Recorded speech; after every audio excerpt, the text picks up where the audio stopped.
Have you ever seen a dead body? What's the story? My dad fell off the roof and broke his neck. By the time I got to the hospital, he was clearly brain dead. We had to pull the plug. I'd never seen someone die before. It's crazy to see the near instantaneous change in color and texture of the skin when someone's heart stops. It was traumatic at the time, but enough time has passed that I can look back on it objectively now. This was my mom earlier this year, not falling off the roof but being taken off apparatus. She had multiple organ failure. They asked if we wanted the breathing tube taken out. At this point it was the only thing keeping her alive. We knew she was going to go that night anyway. They put you out of the room while they do it. As soon as they got it out, I was back in the room and she was pretty much gone already. Had a buddy fall out of a dually and have his head squished by the back tires. Worst thing I ever saw. I was holding my mom's hand as she died, and stayed with her for about an hour after. That kind of pain never leaves. It's been 17 years and I can still see her. She was a great person and I miss her every day. My mom passed away on Sept 22nd. I got 5 minutes away from the hospital when a relative called me and told me she passed. I work about 13 minutes away from the hospital she was in and got a call that they were currently doing CPR on her, so I left work without a word. It's gonna eat me up for life that I couldn't be there in her final moments. The one thing that helps me feel a bit better is that her pain and suffering are finally over. She's finally at peace. No more lung cancer. No more fighting for air. Oxygen hoses no longer needed, etc. I hope I see her again one day. A homeless man in Paris about 10 years ago. It was February and he had frozen to death overnight on the train station platform. It took 5 men to lift the body onto the gurney. I saw the same thing in Ottawa a few years later. 6 a.m. outside the Rideau Center, and a man had apparently taken something and passed out outside the bus terminal, only to be found as an ice block the next morning. It was all very surreal. It had to have been pushing 30°C with wind chill, and yet this guy just froze outside a damn mall in the heart of the city. Like, his eyes were still open and I saw frost on them.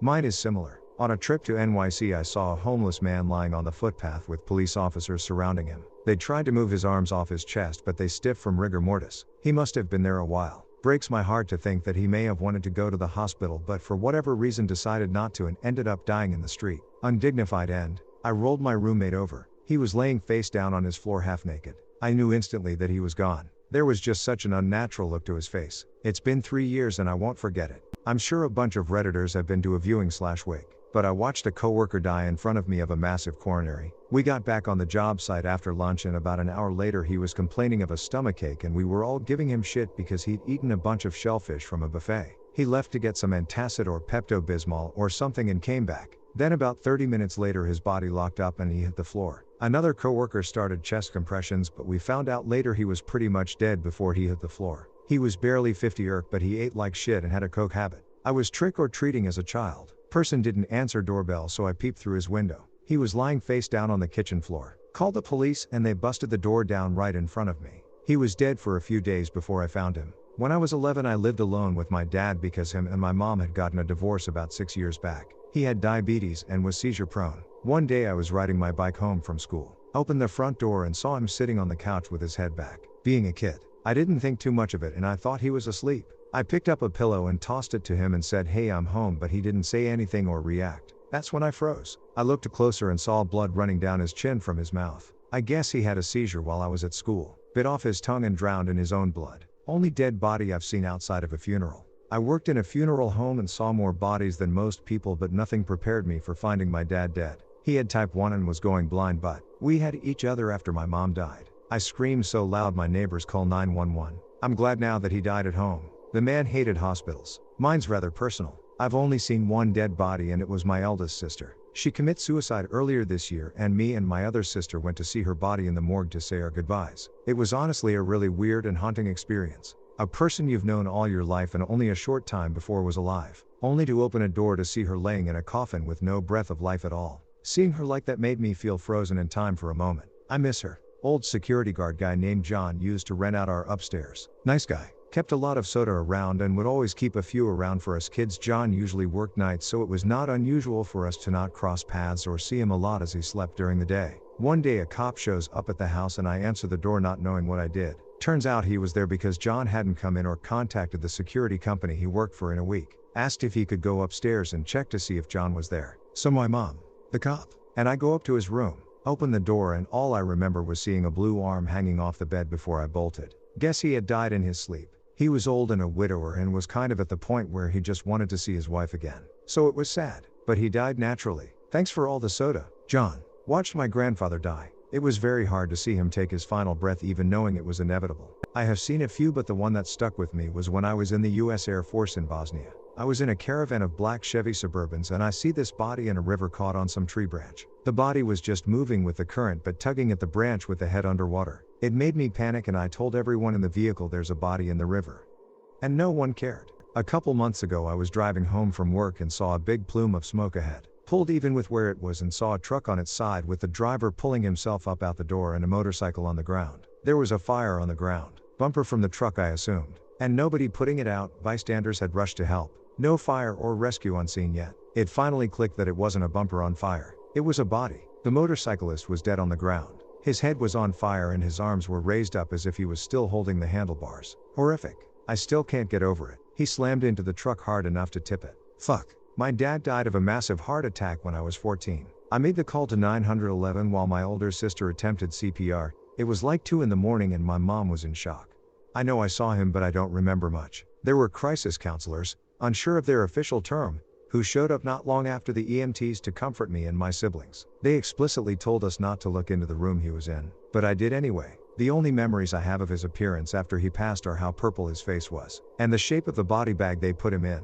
I know I saw more than that, but trauma is funny that way. Longest night of my life. My father, my brother and my first husband, all gone now and I was there when they each died from heart attack, cancer and heart attack, respectively. I'm really not that old, either, but it sure brings you to your own mortality to experience your closest loved ones in the process of leaving too soon. I was pretty young, 7 to 8 years old and heard a loud noise in my friend's garage. He was playing NES so I went to go see what it was and I found his dad whom had shot himself. I didn't know what to do, it was pretty overwhelming so I just left and went home and didn't tell my parents or anything because I thought for some reason I was going to get in trouble. Also in my teens I was sitting in the back seat of my mom's car stopped at a red light on the way to school when a motorcycle going way too fast clipped a car and the driver hit a chain link fence and slid along it at high speed. That guy wound up dying. And it was a pretty intense visual. It was on my side of the car. I saw it happening and threw my jacket over my little brother's head so he didn't see it. Watched a man have a heart attack at 45 miles per hour while driving his truck down a crowded city street, just past some junior high school kids. His last act in this life was to turn across 3 lanes of traffic, jump an empty sidewalk and plant his truck head-on into a concrete barrier. By doing so he probably ensured his own death in the accident, but undoubtedly saved lives. I was too far away to assist, but I watched while strangers pulled him out and tried CPR. Then the medics arrived, took over and got him out of there. The damage from the accident, plus the heart attack meant he was dead before they got him out of the truck. So this barely counts. Also, had his truck gone the other way, he would have hit me instead of the barrier. More than I can count. EMS and fire service before working as an ed tech, med school, residency, and a couple years of practice. I've seen homicides, suicides, odds, fire deaths, blunt traumas, penetrating traumas, decompositions and decompensations, kids and adults. I've intubated and pulled breathing tubes. I've been directly and indirectly responsible for deaths. I've broken that news to families. I take on that risk and responsibility daily. Some stay with me, others do not. The one that I remember most vividly was my first year of residency. We had this biker lady in ICU who had no family, visitors, or next of kin. She had a state-appointed guardian. We'd run out of things we could do and were beyond the point where she'd have any chance at a meaningful recovery. So it fell to me to get the state guardian to approve withdrawal of care. Once all the calls were made and approval was done, I went in with the nurse who helped me shut down the vent. I saw she had a band name tattoo, so I pulled up Spotify and played their top songs, pulled the tube, and held her hand the next 18 minutes till she ran out of steam and stopped breathing. It's been fucking with me lately because I remember how sad it was that she had nobody she knew nearby when she died. It was the only withdrawal of care I had to do like that.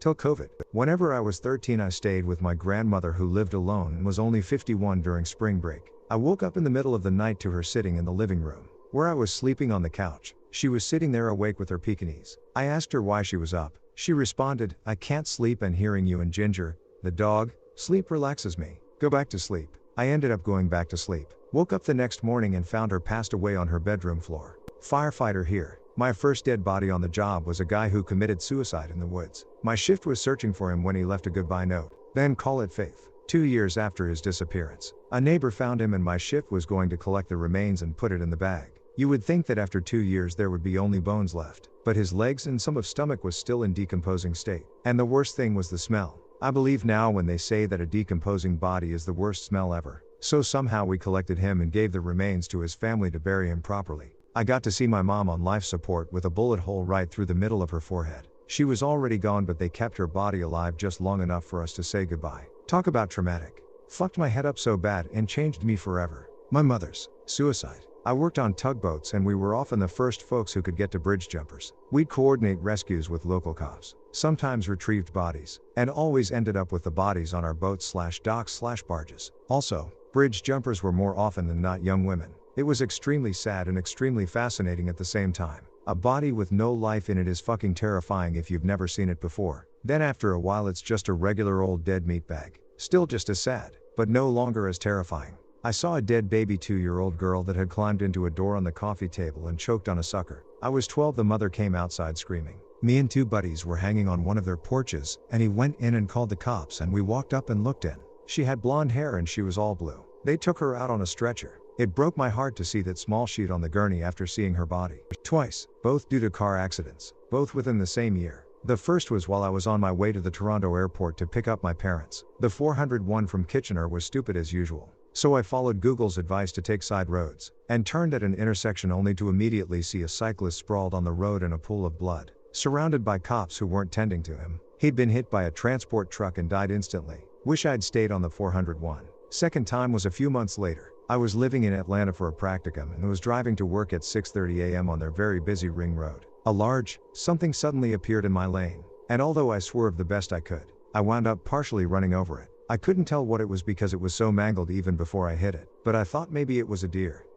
No.